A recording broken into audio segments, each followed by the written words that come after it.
Food poison ಪ್ರಕರಣ BRIMS ಆಸ್ಪತ್ರೆಗೆ ಭೇಟಿ ನೀಡಿ ರೋಗಿಗಳ ಆರೋಗ್ಯ ವಿಚಾರಿಸಿದ ಮಾಜಿ ಕೇಂದ್ರ ಸಚಿವ ಭಗವಂತ್ ಖೂಬಾ ಮತ್ತು ಪ್ರಕಾಶ್ ಖಂಡ್ರೆ. ನಮಸ್ಕಾರ, ನಾನು ಮಾಧವಿ ಲಾಖೆ. ಎಂಟಿವಿ ವೀಕ್ಷಕರಿಗೆ ಸ್ವಾಗತ.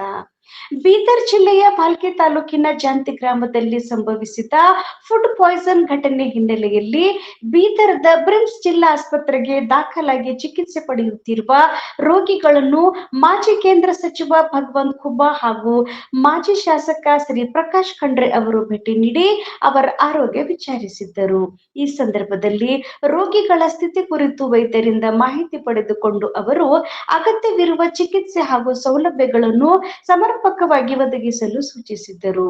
ಈ ಭೇಟಿ ವೇಳೆ ಜಿಲ್ಲಾ ಉಪಾಧ್ಯಕ್ಷರಾದ ಶ್ರೀ ಗೋವಿಂದರಾವ್ ಬಿರಾದಾರ್, ಜಿಲ್ಲಾ ಕಾರ್ಯದರ್ಶಿಯಾದ ಲುಂಬಿನಿ ಗೌತಮ್, ಬಿಜೆಪಿ ಭಾಲ್ಕಿ ಮಂಡಲ ಅಧ್ಯಕ್ಷರಾದ ಶ್ರೀ ವೀರಣ್ಣ ಕಾರಬಾರಿ, ಕಿಶನ್ ರಾವ್ ಪಾಟೀಲ್, ಸಂಜು ಪಾಟೀಲ್ ಜಾಂತಿ, ಲಕ್ಷ್ಮಣ್ ಮುತ್ತಾಳೆ, ರಮೇಶ್ ಧರ್ಮಪಾಲ್, ಜೈಭೀಮ್ ಬಂಧು ಸೇರಿದಂತೆ ಅನೇಕರು ಉಪಸ್ಥಿತರಿದ್ದರು. ವರದಿ ಮಾಧವಿ ಲಾಖೆ, ಎಂಟಿವಿ ನ್ಯೂಸ್ ಕನ್ನಡ. ನಿರಂತರ ಸುದ್ದಿ ಮತ್ತು ಜಾಹೀರಾತುಗಳಿಗಾಗಿ ಎಂಟಿವಿ ಕನ್ನಡ ನ್ಯೂಸ್ ಅನ್ನ ಸಬ್ಸ್ಕ್ರೈಬ್ ಮಾಡಿ. ಧನ್ಯವಾದಗಳು.